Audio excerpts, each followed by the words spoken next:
Today we can make this crochet bunting or garland. I have it here in two colors. One is a more Christmassy color combination and the other one is just bright colors. It would be great for a party. These only require basic crochet, so they are also suited for children's craft. You cut the yarn after each of the single crochet rows and then afterwards you braid or plait the yarns together. We start here at the top and you always make 2 rows with the same number of stitches and then decrease 1 and again 2 rows like that and so on. So that's what forms this here shape. This is also an ideal project for scrap yarn. Here's some of the tiny balls of wool that I have been keeping. So you need to leave the yarn ends before and after each row, and I'm just measuring it using my hand so that the piece of yarn I'm leaving is about the length of my hand this way. Or if you want to use a measure, I think it's about 14-15 centimeters, near 6 inches. I start in 2 different ways, and I'm not showing the foundation single crochet here because I have a separate video for that. I'm linking it here if you want to use it. But I'm making the start by using a chain. So slip knot and then chaining 21.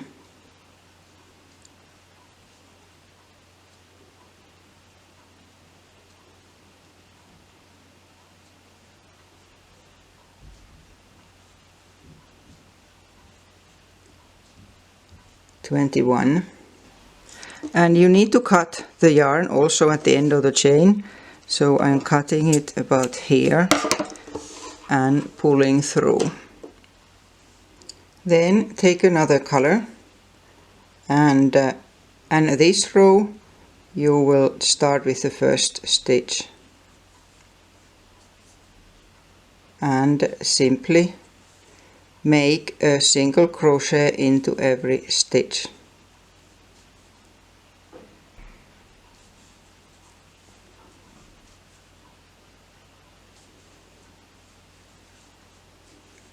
Every stitch until the end.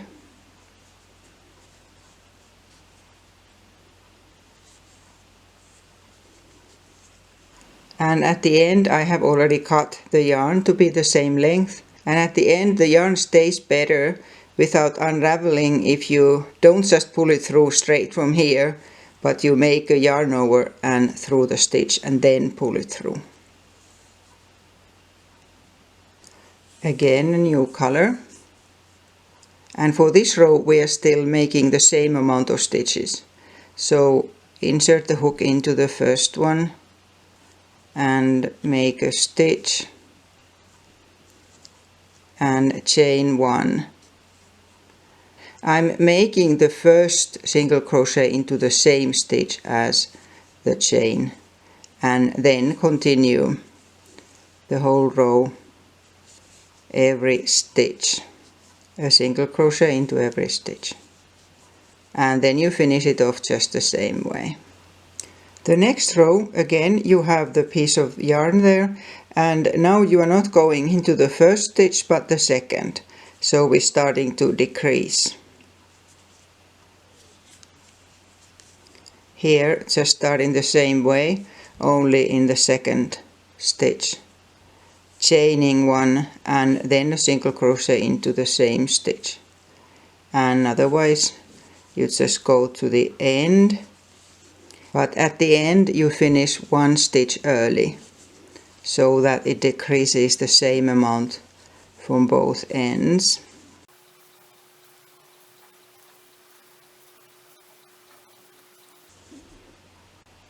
So here I have 2 left, and I'm making a stitch into this one but not that one anymore, and then cut it and leave the tail and make a stitch and pull it through there. The start and the finish look a little bit different just because of the way the crochet settles at the start and at the end of a row. And the next row then again starts with the first one. So you always have 2 rows starting at the same stitch.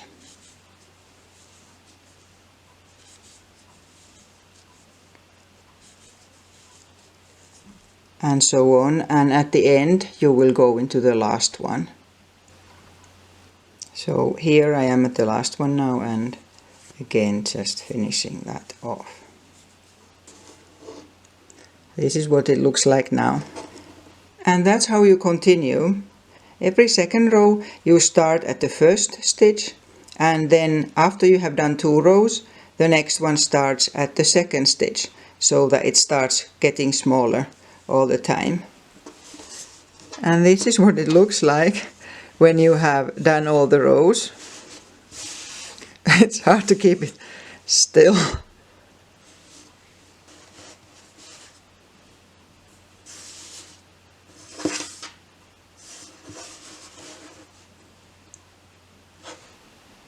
And then next we are going to plait the yarn ends together. I'm sure this looks funny, but what I normally do when I have to plait something, I use a safety pin and put it into my jeans so that it's in a good position and stays stuck. But you need to attach it to something, otherwise you can't plait it. And then I'm just taking 3 yarn ends and braid them together. And to have them even amount, at the end you need to make one with 4. And then you braid the 3 strands together. I'm just doing it like the basic way of plaiting hair.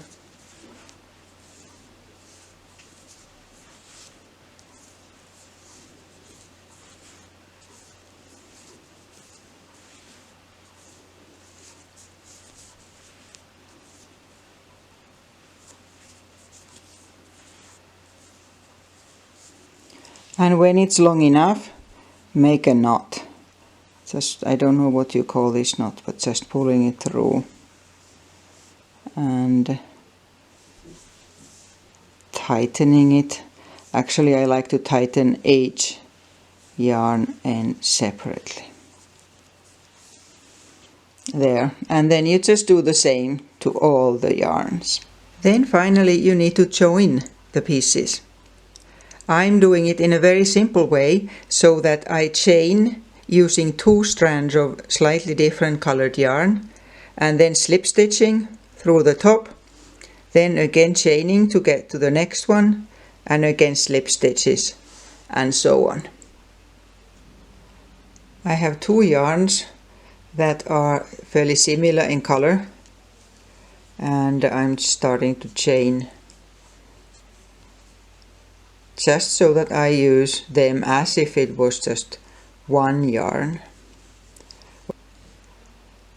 Make it as long as you need it to be, and then take one of the finished pieces and start slip stitching at the top.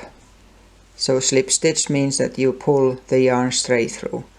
You make a stitch, take both strands and pull straight through. And you keep going like that until the end of this, until you get here, like this. And then make as many stitches as you want to have the right distance between the different pieces. I'm having 10, so I chain 10,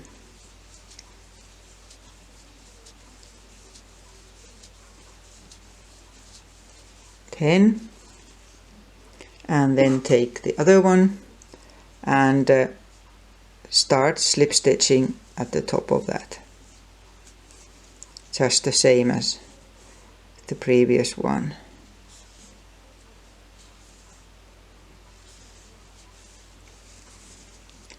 Like this, and then just make as many pieces as you like so that your garland will be long enough.